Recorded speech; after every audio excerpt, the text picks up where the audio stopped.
So students, welcome to AIB Education at Study with Anas sir. Today I will be starting class 12th chapter number 2 Political Science. First class में जो है हमने chapter number 1 पूरा cover कर लिया था with notes.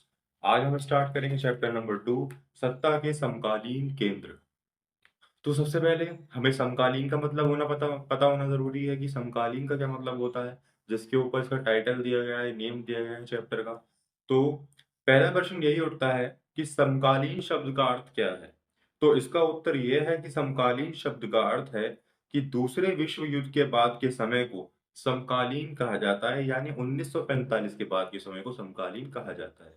यानी जो 1945 के अंदर दूसरा विश्व युद्ध चल रहा था, दूसरे विश्व युद्ध की समाप्ति के बाद जो अब तलक का वक़्त है, उसको समकालीन बोला जाता है। पहले को पिछले साल इस चैप्टर का नाम था सत्ता के वैकल्पिक केंद्र, बट इस साल के अंदर इसका नाम बदल के सत्ता के समकालीन केंद्र रख दिया गया है। 1990 के दशक की शुरुआत में विश्व की राजनीति में दो ध्रुवीय व्यवस्था की समाप्ति के बाद ये स्पष्ट हो गया कि राजनीति और आर्थिक सत्ता के वैकल्पिक केंद्र कुछ सीमा तक अमेरिका के वर्चस्व को सीमित करेंगे। यानी दूसरे विश्व युद्ध के बाद अमेरिका ने परमाणु बम दागे थे जापान के ऊपर, तो रूस उससे काफ़ी नाराज़ हुआ था कि भई युद्ध तो खत्म हो चुका है, पहले युद्ध के बाद कि युद्ध तो खत्म हो चुका है, तब आपने युद्ध के बाद इस पे क्यों डाले बम? तो रूस के अंदर और अमेरिका के अंदर काफ़ी मनमुटाव चलता रहा। तो बेसिकली ये कहा जाता है कि सोवियत संघ का तो विघटन हो गया, सोवियत संघ खत्म हो गया, जो एक ध्रुवीय व्यवस्था चल रही थी विश्व के अंदर कि 2 ध्रुव हैं, काफ़ी शक्तिशाली। जब सोवियत एक ध्रुव ही खत्म हो गया, तो एक ध्रुवीय व्यवस्था बची। तो आगे इन केस फ्यूचर के अंदर अमेरिका कभी ऐसा कदम ना उठाए, यानी किसी और देश के ऊपर गलत तरीके से परमाणु बम ना डाले, तो उसके लिए कई सारे देशों ने एक संगठन तैयार किया। और उसी के बारे में हम पढ़ेंगे, जैसे कि इसमें बता रखा है यूरोपीय संघ, आसियान, जापान और साउथ कोरिया। साउथ कोरिया और जापान के बारे में काफ़ी कम पूछा जाता है, जो हमें मेन पढ़ना है इसके अंदर, वो यूरोपीय संघ और आसियान के बारे में पढ़ना है। सो लेट्स स्टार्ट पढ़ते हैं। क्या है यूरोपीय संघ और ये क्यों स्थापित किया गया? 1992 में यूरोपीय संघ की स्थापना की गई और ये इसलिए की गई क्योंकि दूसरे विश्व युद्ध के बाद सारे देशों की अर्थव्यवस्था बहुत डगमगा गई थी और कई सारी परेशानियों का सामना करना पड़ रहा था। तो उन सभी देशों और साथ में खुद की अर्थव्यवस्था को ठीक करने के लिए इसको स्थापित भी किया गया था। और साथ ही दूसरे विश्व युद्ध के बाद 2 ध्रुवीय से 1 ध्रुवीय में तब्दील हो गया था। तब मतलब एक महाशक्ति बनकर आया अमेरिका। तो इसी व्यवस्था को देखते हुए भी यूरोपीय संघ की स्थापना की गई कि अमेरिका के वर्चस्व को सीमित कर रखने के लिए, यदि आने वाले समय में अमेरिका ने कोई गलत तरीके से अपनी मनमानी करनी चाही, तो उसको रोका कैसे जाए, इसलिए यूरोपीय संघ की स्थापना की गई। तो बेसिकली पहला कारण तो मैं आपको बता चुका हूँ कि आगे चल के कोई अमेरिका अपनी मनमानी ना कर पाए और देशों के ऊपर, तो उसके वर्चस्व को सीमित रखने के लिए यूरोपीय संघ की स्थापना की गई। और दूसरी चीज़ ये कि जब दूसरा विश्व युद्ध लड़ा गया था, खासकर यूरोप के अंदर ही लड़ा गया था, तो दूसरे विश्व युद्ध के बाद इन देशों की काफ़ी अर्थव्यवस्था खराब हो चुकी थी, ज़मीनें खराब हो चुकी थी। तो उन्हीं को ठीक करने के लिए, डेवलप्ड करने के लिए दोबारा से कई सारे देशों ने संघ बनाया और उसको यूरोपीय संघ नाम दिया गया। यूरोपीय संघ यूरोपीय संघ भी काफ़ी शक्तिशाली देश है, इसको भी अधिक उद्योग वाले राज्य सम्मानित हैं। ये भी काफ़ी शक्तिशाली देश है और इसको भी किसमें सम्मानित किया जाता है? अधिक उद्योग वाले देशों में, जैसे फ्रांस, ब्रिटेन और आदि। फ्रांस के पास वीटो शक्ति भी है, परंतु कुछ समय बाद 2020 में ब्रिटेन यूरोपीय संघ से अलग हो गया और यूरोपीय संघ केवल 27 देशों में सम्मिलित रह गए। यानी यूरोपीय संघ बेसिकली इसके अंदर 28 देश इंक्लूड थे। फिर 2020 में ब्रिटेन का जो देश था वो इससे अलग हो गया और इसके अंदर 27 देश ही रह गए। अब ब्रिटेन इससे अलग क्यों हुआ, वो तो हम आगे पढ़ेंगे, बट उसका मैं अभी हिंट दे देता हूँ कि ब्रिटेन इससे अलग इसलिए हो गया क्योंकि यूरोपीय संघ के अंदर 28 देश थे। उन 28 देशों के अंदर ये स्थापना हो चुकी थी कि हमारा एक अलग तो झंडा होगा, एक ही मुद्रा होगी जो पूरे देश के अंदर चलेगी और उन 28 देशों में कहीं भी आने-जाने के लिए वीज़ा की ज़रूरत नहीं पड़ेगी।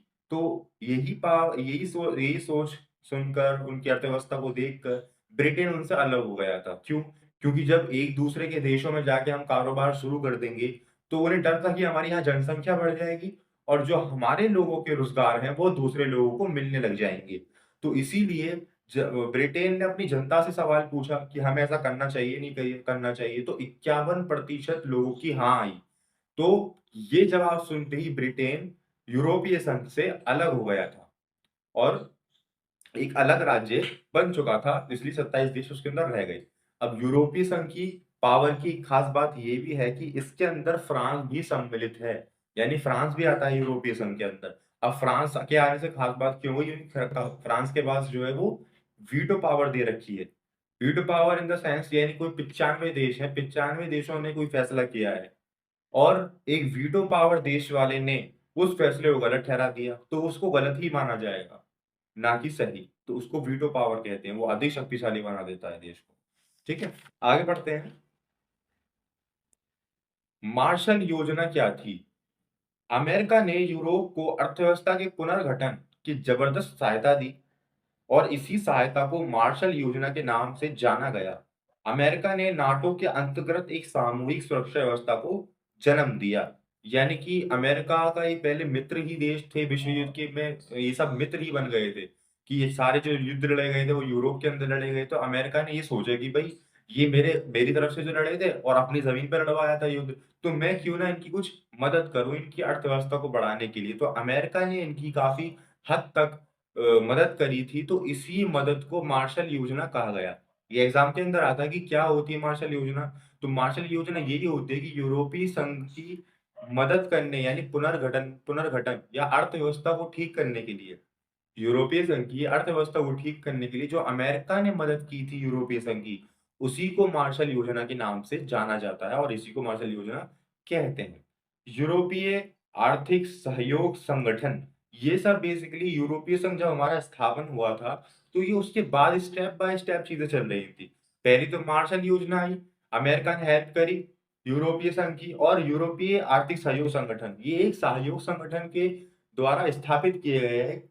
मार्शल योजना के अंतर्गत ही 1948 में यूरोपीय आर्थिक सहयोग संगठन की स्थापना हुई।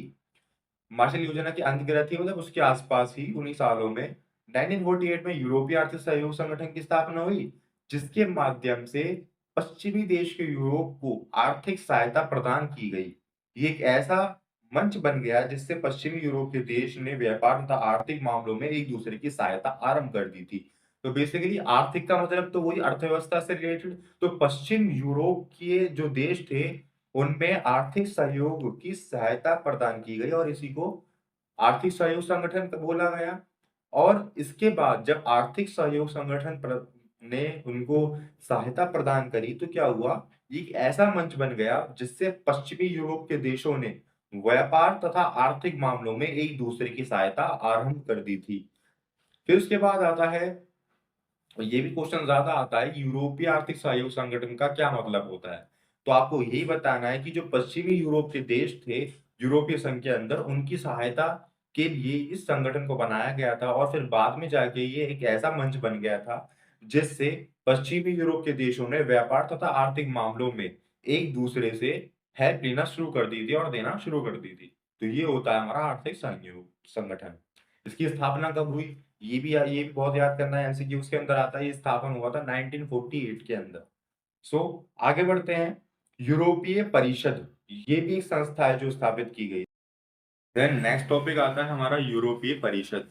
तो 1949 में यूरोपीय परिषद की गठित हुई और ये राजनीतिक सहयोग के मामले में एक अगला कदम साबित हुआ। यानी अब तक जो हमारे जितने भी सहयोग चल रहे थे वो क्या कर रहे थे, आर्थिक रूप से मदद कर रहे थे, दूसरे देश उनकी मदद किए जा रहे थे, उनको मार्शल योजना बोला गया। बट अब क्या हुआ, एक राजनीतिक रूप में एक चीज का गठन हुआ, उसको यूरोपीय परिषद बोला गया और इसके अंतर्गत यूरोप का पार्लियामेंट और यूरोप की इकोनॉमिक कम्युनिटी की भी स्थापना की गई, वो भी पढ़ते हैं आगे हम। तो 1949 में यूरोपीय परिषद की गठित हुई और ये राजनीतिक सहयोग के मामले में अगला कदम साबित हुआ। इसके परिणाम स्वरूप 1957 में यूरोपियन इकोनॉमिक कम्युनिटी की स्थापना हुई। यूरोपियन पार्लियामेंट की स्थापना के बाद इस प्रक्रिया ने राजनीतिक स्वरूप हासिल कर लिया। यानी जब यूरोपीय पार्लियामेंट स्थापित हो गया, तो इस प्रक्रिया ने एक राजनीतिक स्वरूप हासिल कर लिया था। फिर क्या बात हुई इसके अंदर, सोवियत संघ के विघटन के बाद इस प्रक्रिया में तेजी से गति आई, वृद्धि आई तथा 1992 में यूरोपीय संघ के रूप में समान विदेश तथा समान सुरक्षा नीति, आंतरिक मामले एवं न्याय से संबंधित मसलों पर सहयोग तथा एक समान मुद्रा का चलन के लिए रास्ता तैयार हो गया। और साथ ही यूरोपीय संघ के 27 देश में कहीं भी आने जाने के लिए वीजा की जरूरत नहीं थी, अर्थात हर एक नागरिक को अर्ध अभिव्यक्ति का अधिकार था। तो बेसिकली यूरोपीय परिषद क्या था, 1949 में इसका गठन हुआ और क्या-क्या चीजें बनी, इसमें इकोनॉमिक कम्युनिटी स्थापन हुई और पार्लियामेंट की स्थापना हुई। जैसे ही पार्लियामेंट की स्थापना हुई तो इसके अंदर ये हुआ कि ये जो हमारी प्रक्रिया थी वो राजनीतिक रूप हासिल कर चुकी थी। अब राजनीतिक जब रूप ये हासिल कर ली थी इनने, तो राजनीतिक सारे काम भी होने चाहिए। जैसे कि जब इसने राजनीतिक रूप हासिल किया तो न्याय से रिलेटेड, अपने देश की अर्थव्यवस्था से रिलेटेड और भी कई सारे मुद्दों से रिलेटेड बातें चलने लगी और उन पे काम करना भी शुरू किया। इसके अंदर क्या-क्या चीज़ें हुई, पहला समान देश की समान सुरक्षा का नीति स्थापित हुई कि सुरक्षा की होनी चाहिए बढ़िया तरीके, यानी सेना होनी चाहिए बढ़िया। फिर उसके बाद समान देश, समान मुद्रा। यूरोपीय संघ के अंदर जितने भी देश हैं उनकी समान मुद्रा होगी, जो यूरोपीय संघ बनाएगा। तो इसी की वजह से जो है हमारा ब्रिटेन भी अलग हुआ था, वो हम पढ़ेंगे, इसके बाद का नेक्स्ट टॉपिक ही है वो। तो समान देश, समान मुद्रा और साथ ही यूरोपीय संघ के देश में कहीं भी आने-जाने के लिए वीज़ा की ज़रूरत नहीं। यानी जो यूरोपीय संघ के देश हैं, हम उसके अंदर कहीं भी आ जा सकते हैं विदाउट वीज़ा। उसमें कहीं भी हमें रोक नहीं हो सकती, कहीं भी रह सकते हैं, कहीं बस सकते हैं, कोई भी कारोबार चुन सकते हैं किसी भी देश का। तो अभिव्यक्ति की फुल आज़ादी थी हमें इस यूरोपीय संघ के अंदर। आगे बढ़ते हैं तो बेसिकली एक आइडिया और देता हूँ कि यूरोपीय जो परिषद था, इसके अंदर जो सब बनाई गई थी चीज़ें कि समान मुद्रा का चलन करना, समान देश का, और इसके अंदर ये भी बना था कि समान ध्वज बनाया जाए हमारे देश का।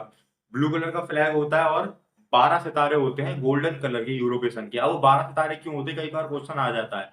वो 12 सितारे इसलिए होते हैं कि यूरोपीय संघ के अंदर 12 नंबर को एकता का प्रतीक माना जाता था, अच्छा प्रतीक माना जाता था। इसीलिए उसके अंदर 12 सितारे लगाए गए गोल्डन कलर के, ठीक है? फिर यो सोवियत संघ का सारा ये काम था कि भई ये समान मुद्रा होनी चाहिए, समान संविधान होना चाहिए। तो वो सिर्फ़ एक काम में विफल रहा था, वो क्या था? समान संविधान बनाना। यानी कि पूरे सोवियत संघ का यूरोपीय संघ का सॉरी, संविधान क्रिएट करना जिस पे वो सब वर्क करेंगे, बट वो नहीं बन पाया था। क्या-क्या बन गया था? उस देश का झंडा बन गया था, राष्ट्रीय गान बन गया था और स्थापन दिवस तथा अपनी मुद्रा भी अलग बन चुकी थी। ठीक है? तो नेक्स्ट टॉपिक पे मूव करते हैं। ब्रिटेन यूरोपीय संघ से अलग क्यों हुआ? पहला तो यही कि जब पूरे देश की अर्थव्यवस्था को जब बढ़ाया जा रहा था, तो एक बात सामने आई कि भई जितने भी देश हैं हमारे बीच में, 28 देश जो हैं, उनमें कहीं भी आने-जाने की हमें अभिव्यक्ति की अधिकार होगा बेसिकली, कि कहीं भी हम आ जा सकते हैं, रह सकते हैं, बस सकते हैं और कारोबार शुरू कर सकते हैं। तो यही बात जो है वो खटकी ब्रिटेन को कि भई वो कोई भी दूसरे देश का पर्सन हमारे देश में आके रहेगा, हमारी जनसंख्या बढ़ाएगा और क्या होगा, हमारे देश का रोज़गार करेगा, तो जो हमारे बंधु के रोज़गार है वो और लोगों को मिलने शुरू हो जाएँगे। तो ये बात ब्रिटेन को अच्छी नहीं लगी, तो फिर भी उसने अपनी जनता से सलाह माँगी। तो जनता से जब उसने सलाह माँगी तो 51% लोगों की सलाह में समर्थक आया कि भई हाँ, हमें अलग हो जाना चाहिए। तो इसीलिए वो अलग हो गए थे इस संस्था के चलते। और क्या चीज़ें थी, और भी कई सारी चीज़ें थी लाइक जैसे मुद्रा। मुद्रा भी एक कारण बनी कि भई सब देशों की अलग-अलग मुद्रा होती है। तो ये जो एक समान मुद्रा चलाई जा रही है वो ही क्यों? एक संविधान पे हम क्यों चलें? इसीलिए ये ब्रिटेन जो है हमारा अलग हो गया था, ये कारण बने। तो नेक्स्ट टॉपिक पे आते हैं। ब्रिटेन जैसे मैंने स्टार्टिंग में ही आपको बता दिया था, इसका थोड़ा-सा आइडिया आप ब्रीफली पढ़ लिया। यूरोपीय संघ का गठन और उसके बाद की स्थिति क्या थी? यानी यूरोपीय संघ का तो गठन हो गया, बट उसके बाद की स्थिति क्या-क्या थी हमारी? यूरोपीय संघ के गठन में एक लंबा समय लगा। ये आर्थिक सहयोग वाली व्यवस्था से परिवर्तित होकर अधिक से अधिक राजनीतिक रूप लेता गया। अब यूरोपीय संघ खुद बहुत सीमा तक एक विशाल राष्ट्रीय राज्य की तरह काम करने लगा। यानी कि यूरोपीय संघ का गठन हुआ और उसके बाद स्थिति ये हुई कि वो एक खुद विशाल राज्य के रूप में काम करने लगा। और साथ ही इसको जब गठन ये बताया गया कि जब इसका गठन हो रहा था तो उसके अंदर भी काफ़ी दुविधाएँ थी। तो काफ़ी मुश्किल से इसका गठन स्थापित हुआ है। और जब स्थापित हो गया, तो एक विशाल राज्य के रूप में ये काम करने लगा है और अब भी कर रहा है। तो काफ़ी शक्तिशाली देश भी है ये। अमेरिका का आज के समय में मेरे ख़्याल से इंडिया का ₹1 और वहाँ का ₹80-83 है। बट यूरोपीय संघ का देखा जाए तो वो 90-93 रुपए के बराबर है इंडिया के ₹1। ठीक है, तो इससे अमेरिका शक्तिशाली तो ज्यादा हो ही गया अर्थव्यवस्था इसकी। और क्या बता रखा है, यद्यपि यूरोपीय संघ अपना खुद का संविधान बनाने में तो असफल रहा, परंतु उसने अपने देश का झंडा, राष्ट्रीय गान, स्थापन दिवस तथा अपनी मुद्रा बना ली थी। यूरोपीय संघ का आर्थिक, राजनीतिक, कूटनीतिक और सैनिक प्रभाव बहुत जबरदस्त है। 2016 में ये विश्व की दूसरी सबसे बड़ी अर्थव्यवस्था थी, यानी 2016 में ये विश्व की दूसरी अर्थव्यवस्था थी, पहले नंबर पर तो अमेरिका था। तथा इसका सकल घरेलू उत्पाद 17,000 अरब डॉलर से अधिक था, जो अमेरिका के लगभग समान ही है। इसकी मुद्रा यूरो यूरो सॉरी इसकी मुद्रा यूरो अमेरिकी डॉलर के प्रमुख के लिए खतरा बन गई, यानी कि जो इसकी मुद्रा थी यूरो नाम की, वो अमेरिकी डॉलर के लिए भी खतरा बन गई। जैसे मैंने आपको बताया कि अमेरिका का हमारे इंडिया के अंदर 83 रुपए है 1 रुपए के बराबर, इसका 90 या फिर 93। और बता रखा है इसमें ना, विश्व व्यापार में इसकी भागीदारी अमेरिका से 3 गुना ज्यादा है, यानी कि जो विश्व बैंक है हमारा, वर्ल्ड ट्रेड ऑर्गेनाइजेशन ये कह सकते हैं कि उसके अंदर इसकी भागीदारी क्या है, 3 गुना ज्यादा है अमेरिका से। और इसी कारण ये चीन और अमेरिका से व्यापारिक विवादों में धौंस से बात करता है, यानी कि जो व्यापारिक मसले आते हैं सामने तो ये किसी से दबता नहीं है और उनको सलाह देता है कि हमें ये नहीं ये करना चाहिए। और क्या बता रखा है, सैनिक शक्ति के लिहाज से यूरोपीय संघ के पास विश्व की सबसे बड़ी सेना है। सैनिक शक्ति का लिहाज देखा जाए, यानी कि जो अभी बात करी थी हमने सुरक्षा की, कि यूरोपीय परिषद के अंदर सुरक्षा में भी ध्यान दिया गया, तो वो इसीलिए दिया गया, और उस सुरक्षा में ध्यान इसलिए इतना दिया गया कि वो क्या बन गया, विश्व की सबसे बड़ी सेना वाला देश बन गया।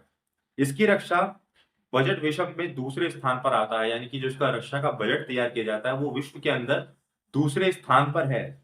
अंतरिक्ष विज्ञान तथा संचार प्रौद्योगिकी के विषय में दूसरा स्थान है इसका, यानी कि जो हमारे संचार हैं, वैज्ञानिक तरीके हैं, प्रौद्योगिक सब चीजें हैं, उसके अंदर विश्व के अंदर इसका दूसरा स्थान माना गया है। तो यूरोपीय संघ भी हमारा काफी शक्तिशाली देश बन चुका है। सो आज की क्लास में इतना ही। आज की क्लास में हमने सब यूरोपीय संघ का जितना भी टॉपिक था वो कवर कर लिया। नेक्स्ट क्लास से हम स्टार्ट करेंगे कि आसियान क्या होता है, वो किस तरीके से गठन उसका हुआ। सो आज आपकी सब वीडियो समझ में आई हो, सारी डेफिनेशन समझ में आई हो, सारे टॉपिक समझ में आए हो, तो चैनल को सब्सक्राइब कीजिए, लाइक कीजिए, शेयर कीजिए एंड कमेंट कीजिए। अदरवाइज आप किसी चीज के अंदर किसी डाउट हो, किसी पार्ट के अंदर, किसी सन के अंदर, तो आप कमेंट करके बताइए, मैं दोबारा उसको बताने की कोशिश करूंगा। Thank you.